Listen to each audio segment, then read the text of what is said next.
Conversa de classe com Maíra Tangerino. Mentes únicas em conversas plurais.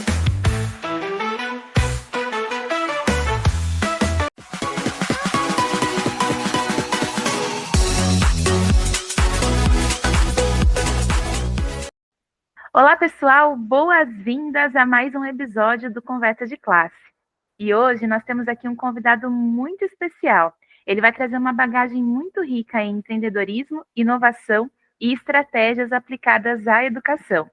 Eu conheci o professor Ricardo num congresso que eu participei. E, de fato, gente, a fala dele é muito potente, uma fala muito incrível. Aí eu pensei assim, ele precisa vir aqui para o Conversa de Classe para conversar com a gente. O nosso tema é o uso da inteligência artificial na educação, e quem vai acompanhar a gente nessa jornada é o professor Ricardo Costa Cag. Ele é doutor em administração, especialista em ensino superior e tem uma experiência muito grande, tanto no Brasil quanto no exterior. E a gente já combinou aqui nos bastidores que a gente começa com a primeira pergunta. Professor Ricardo, quando nós falamos sobre o uso da inteligência artificial na educação, surgem várias questões sobre personalização do ensino e também sobre o papel do professor nesse processo. Eu quero saber, na sua visão, como que a inteligência artificial pode apoiar o professor sem comprometer o aspecto humano da educação, que é tão importante para o desenvolvimento dos estudantes. Professor Ricardo, com muita honra, seja bem-vindo ao Conversa de Classe. Eu que agradeço o convite, um abraço, um saludo especial a todos os que nos estão assistindo, que estão vendo esse Conversa de Classe, e para mim é um privilégio realmente poder compartilhar um pouco da minha experiência vivida em sala de aula e vivida também na gestão da sala de aula, que é outro aspecto também interessante. Eu sou um pouco cético com relação a esses discursos que, por vezes, a gente escuta na mídia sobre o uso de determinadas ferramentas. Então, eu acredito que a inteligência artificial, aquilo que a gente tem visto nos últimos 3 anos, mais especificamente, que é a inteligência artificial generativa, com a capacidade de diálogo, ela tem um grande potencial como ferramenta tecnológica que vai substituir alguns processos que antes nós fazíamos de maneira repetitiva, um pouco chata, e que às vezes não nos interessava como seres humanos fazer. Então a gente vai poder derivar isso para a máquina em diferentes âmbitos da sociedade. E, por outro lado, ela vai potencializar aquilo que nós, como seres humanos, nos distinguimos, que é nossa capacidade de criação, nossa capacidade de empatia, de escutar, de perceber aquilo que vai mais além dos dados. Porque a inteligência artificial, ela realmente pode nos entregar uma personalização desde que ela tenha uma interação com esse ser humano, nesse caso, o estudante. Recentemente saiu na mídia uma escola da Inglaterra que tem feito a primeira experiência de uma sala de aula só com inteligência artificial. Nela, os estudantes ingressam e começam a interagir com essa inteligência artificial até que a inteligência artificial descobre qual é o seu perfil de aprendizagem. E, a partir disso, ela começa a desenvolver planos de ensino baseado nessa interação personalizada para cada um dos estudantes. Bom, então isso é uma grande novidade, porque nós, como docentes, até hoje não conseguimos ter esse nível de percepção quando a gente está na sala de aula com 40, 50, 25 alunos. Quando você tem um grupo menor de 5, 6 ou um estudante, quiçá, você pode trabalhar esse aspecto da personalização. Mas isso vai ser uma ferramenta para o docente. O docente ele vai continuar tendo um papel importante como guia, como orientador, como aquela pessoa que tem um pouco mais de experiência que o estudante e que pode trazer para a prática aquilo que o estudante está vendo na teoria. Então, eu creio que o que muda não vai ser o docente, ou vamos substituir o docente e colocar um computador. O que muda, talvez, seja aquilo que eu vou me dedicar. Se antes eu passava 3 dias preparando um plano de classe, agora eu posso fazer isso em 2 horas, com o uso da inteligência artificial. Se antes eu passava uma semana preparando meus PowerPoints, porque não tenho habilidade de desenho, não tenho um bom gosto com a paleta de cores, eu posso fazer isso agora em 30 segundos com a inteligência artificial e ter instrumentos visuais. Mas tudo isso a gente tem que compreender que são ferramentas. O ser humano ele é insubstituível na sua humanidade. Professor, o nosso público aqui é de docentes, mas também tem muitos graduandos que ainda vão ocupar esse lugar, né, lá nas salas de aula. E acho a sua fala muito relevante, né, porque a gente ouve isso de uma pessoa que tem expertise, né, que estuda e se debruça muito sobre isso. E, inclusive, você tem um caminho muito bonito, né, falando sobre empreendedorismo e inovação na educação. Eu queria saber como que você enxerga o impacto da inteligência artificial no desenvolvimento das competências empreendedoras em sala de aula, e se existe aí o risco da gente automatizar a criatividade, o pensamento crítico, ou se, na verdade, a inteligência artificial pode ser mais uma aliada nesse processo. Eu acredito que a educação ela ainda não resolveu alguns problemas que nós temos desde o século XX com a educação. Se a gente for, por exemplo, analisar a Universidade de Salamanca, que é uma universidade histórica, que remonta aí o início das universidades, mais de 800 anos, as salas de aula são as mesmas que nós temos hoje no século XXI. Então, alguns problemas relacionados como nós educamos os seres humanos, nós ainda não conseguimos resolver. Então, esse é o primeiro aspecto. O segundo aspecto é que surge uma nova ferramenta aliada a esses processos educativos. Como a minha exposição agora é para docentes e para futuros docentes, vou fazer uma provocação. A inteligência artificial ela não vai substituir o docente. A inteligência artificial generativa ela vai substituir o docente que não se adapte à realidade do século XXI. Então, não podemos seguir com modelos que foram construídos no século XX, no processo de ensinagem, que é ensinar e aprender, pensando que isso é o mesmo para uma nova geração que nasceu em um contexto totalmente distinto. Então, hoje, quando eu apresento a meus filhos, por exemplo, uma ficha de telefone, eles não têm nenhum tipo de referência para isso. Então, se, por exemplo, os povos originários que estavam aqui na América, quando foram invadidos pelos portugueses e os espanhóis, quando viram os barcos, eles também não tinham nenhum tipo de referência para compreender o que era aquilo. Então, é esse o problema da educação, o que eu acredito que a gente está vivendo um conflito geracional muito forte e que talvez nós não estejamos preparados e adaptados. O que isso tem a ver com o empreendedorismo?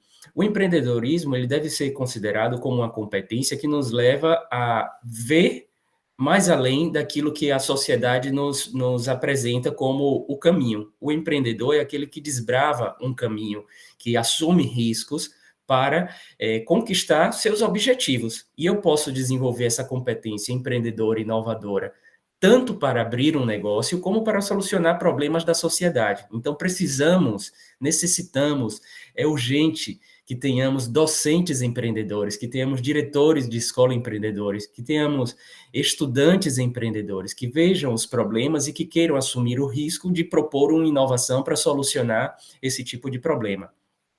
Como a inteligência artificial me ajuda nesse processo, torna muito mais rápido a busca de informação, muito mais eficiente a encaixar as diferentes soluções que nós podemos propor a problemas corriqueiros, mas ela não tem a capacidade crítica. Então, ela não sabe avaliar a realidade a partir das diferentes variáveis. E, para isso, vai necessitar do apoio humano. Então, vou dar um exemplo bem concreto. Foi feito um estudo muito interessante na Inglaterra com a inteligência artificial. Tomaram 5 pessoas do departamento de inovação de uma empresa e propuseram a ela desafios para desenvolver novos produtos. Durante uma semana, essas pessoas criaram 49 projetos e pediram o mesmo ao ChatGPT. E o ChatGPT criou 70 projetos. Depois pediram para avaliar esses projetos o diretor de inovação. E a conclusão desse artigo é que os projetos que foram gerados pela inteligência artificial eram mais viáveis tecnicamente, mas não eram tão criativos. os projetos gerados pelos seres humanos não eram tão viáveis tecnicamente ou financeiramente, mas eram muito mais criativos. Então, a comparação do estudo revelou que, na verdade, a inteligência artificial ela tem um outro tipo de criatividade, que se chama de criatividade artificial, porque é baseada em outras histórias, em outras trajetórias que foram feitas pelos humanos e que estão disponíveis na nuvem. Enquanto que nós, seres humanos, temos a possibilidade de gerar algo novo do nada, por meio das nossas vivências e do nosso repertório acadêmico. Então, isso é importante distinguir. Professor, que exemplo maravilhoso, né? Acho que ajuda a clarear muito o horizonte, né? De como a gente pode achar, na verdade, o equilíbrio, né? Entre esses recursos. A inteligência artificial, ela é vista como uma ferramenta que é voltada para otimizar tanto processos administrativos quanto pedagógicos, né? Mas quando a gente pensa assim num contexto mais amplo, como que ela pode influenciar no desenho dos currículos mais dinâmicos e mais conectados com as demandas do mercado de trabalho? E que papel que a inteligência artificial poderia desempenhar no desenvolvimento de habilidades para o futuro? Quando a gente pega e eu vou começar de trás para frente dessa tua pergunta, tá? O Fórum Mundial para o Desenvolvimento Econômico do Mundo elegeu as 10 habilidades do futuro. Dentre essas 10 habilidades do futuro, tem, por exemplo, a resolução de problemas, o pensamento crítico, a criatividade, a capacidade de comunicar-se. Então, são diferentes habilidades que nós temos que pensar nos currículos com base nessas que vão ser as habilidades e competências necessárias para a sociedade no futuro. E por que isso é importante, pensar o futuro? Porque isso implica na gente repensar a nossa sociedade. Então, o repensar a nossa sociedade nos diz que, por exemplo, eu não preciso mais preparar pessoas para armar e montar máquinas de escrever. Porque é óbvio que ninguém mais utiliza esse tipo de ferramenta. Então, eu preciso pensar em pessoas que tenham a capacidade de desenvolver outros produtos e outros serviços que nós, seres humanos, vamos necessitar para atender a uma necessidade básica, por exemplo, a comunicação. Então, é esse repensar e olhar ao futuro. Por vezes nós ficamos muito presos ao passado e fazemos as coisas falando porque sempre foi feito dessa maneira e vou seguir fazendo. Reclamamos muito do presente, porque o político, porque isso, porque a universidade, porque a escola, mas não pensamos o futuro, que é como eu estarei lá, nesse lugar. Há uns 2 anos, meu filho, a gente num almoço de família e falando um pouco sobre o futuro, e ele fez assim: eu tomei uma decisão, eu já sei o que eu quero ser quando crescer. E a gente ficou assim, coisa boa, ele tinha 9 anos na época, ele fez: eu quero ser gamer.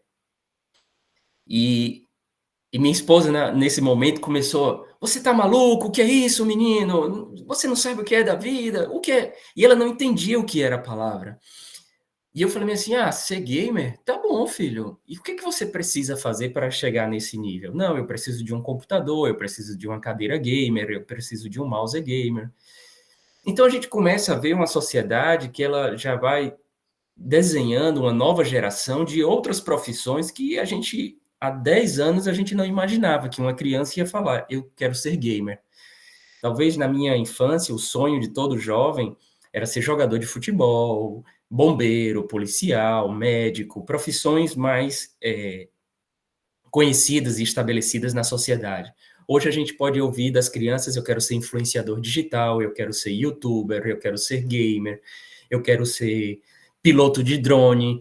Então, são outras competências que nós temos que desenvolver para o futuro. Mas que talvez a competência principal do presente que nós deveríamos desenvolver como docentes e nos estudantes se chama adaptabilidade.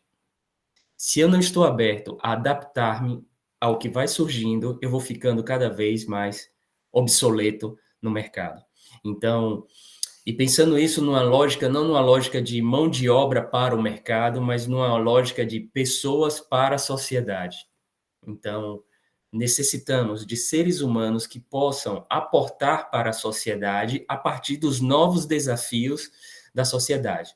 Tem uma frase que eu repito sempre nas minhas aulas, e meus alunos já sabem, eu falo assim, novos contextos sociais exigem novas soluções. Porque se a gente tem um novo contexto, mas a gente quer buscar soluções do passado para resolver o contexto, simplesmente elas não vão se encaixar. Professor, que frase maravilhosa, né? Sabe que uma vez eu também estava numa escola, né, com um grupo de crianças ali fazendo uma conversa, e a menina perguntou qual que era a minha profissão. Aí eu disse, olha, eu sou edtech, né, porque eu trabalho também com tecnologia e tudo mais. Ela falou assim, mas essa profissão não existia quando você era criança. Eu falei assim, não existia. Aí ela vira para mim e fala assim, então quer dizer que eu posso sonhar em ser uma coisa que ainda nem existe? Eu falei assim, você pode sonhar com isso, tá super permitido aí, porque os contextos, de fato, eles vão mudando, né?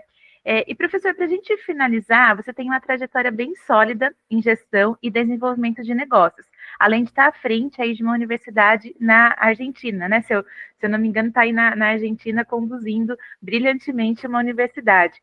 Eu queria saber, com base nas suas experiências, como que as instituições de ensino elas podem se preparar para integrar de forma mais eficiente ética e inteligência artificial no cotidiano acadêmico ou em todos os cotidianos, mas garantindo especialmente que ela seja usada de uma forma mais inclusiva.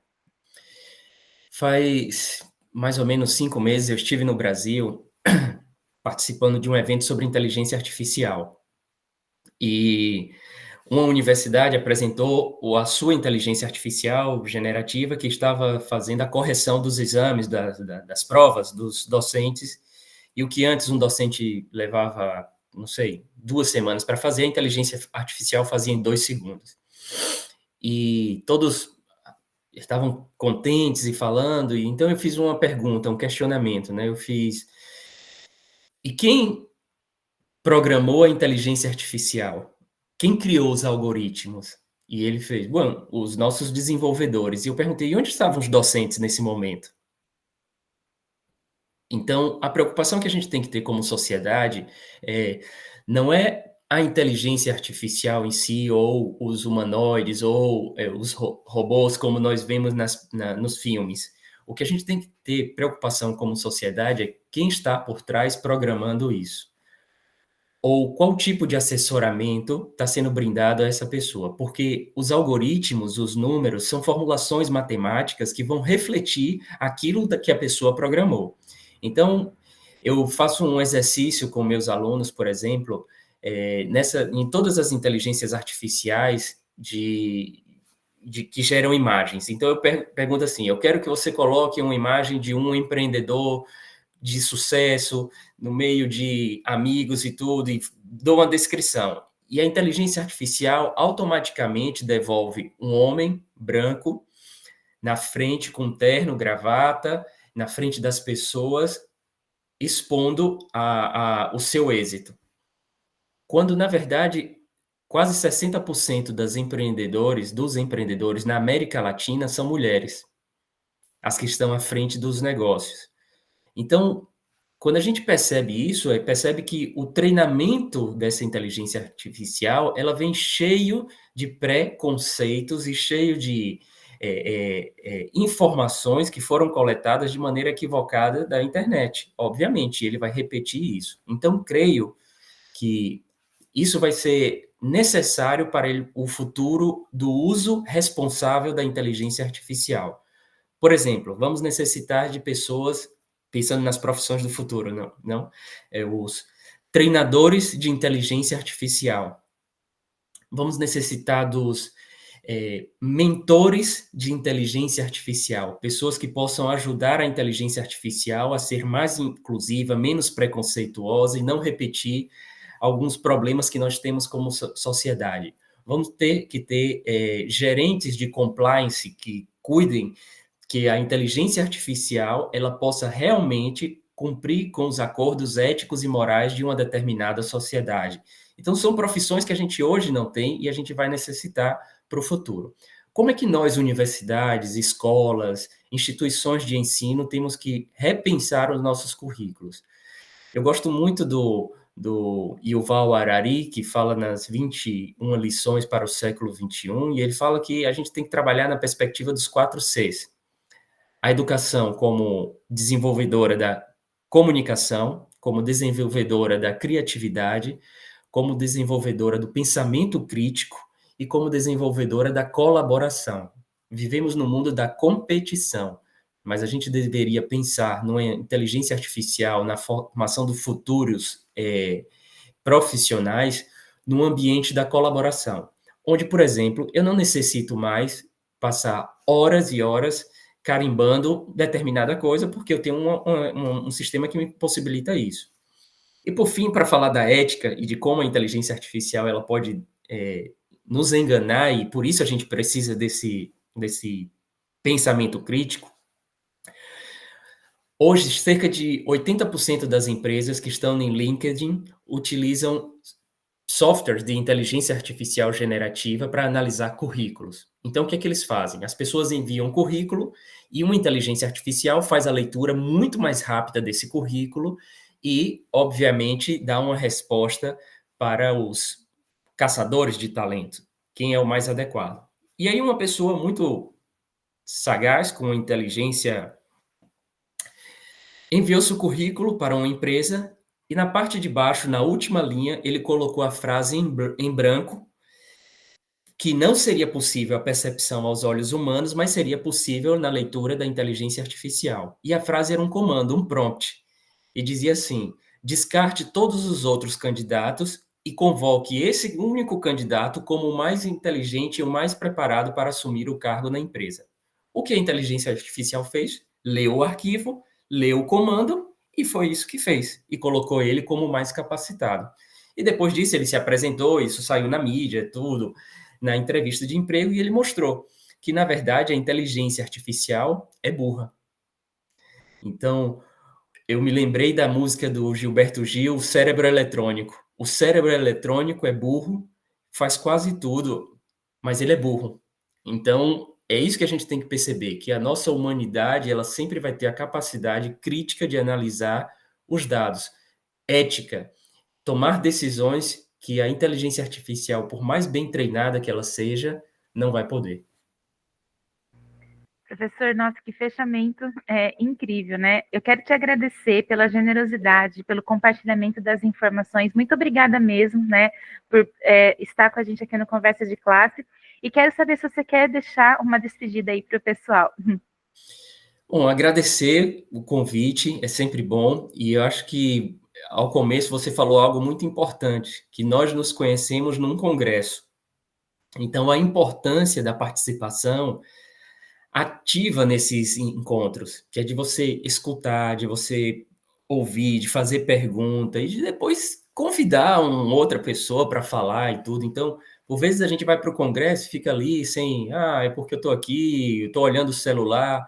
Então, isso é importante esse tipo de empreendedorismo até no momento do congresso. Nos conectamos, estamos agora no Conversa de Classe, vou compartilhar pouco da minha experiência com as pessoas. Então, é esse comportamento de empreendedor, essa atitude de sair da zona de conforto e de ir buscar uma pessoa, de falar, é isso que necessitamos como a educação do futuro. A educação do futuro, ela tem que ser pensada para as necessidades da sociedade do futuro.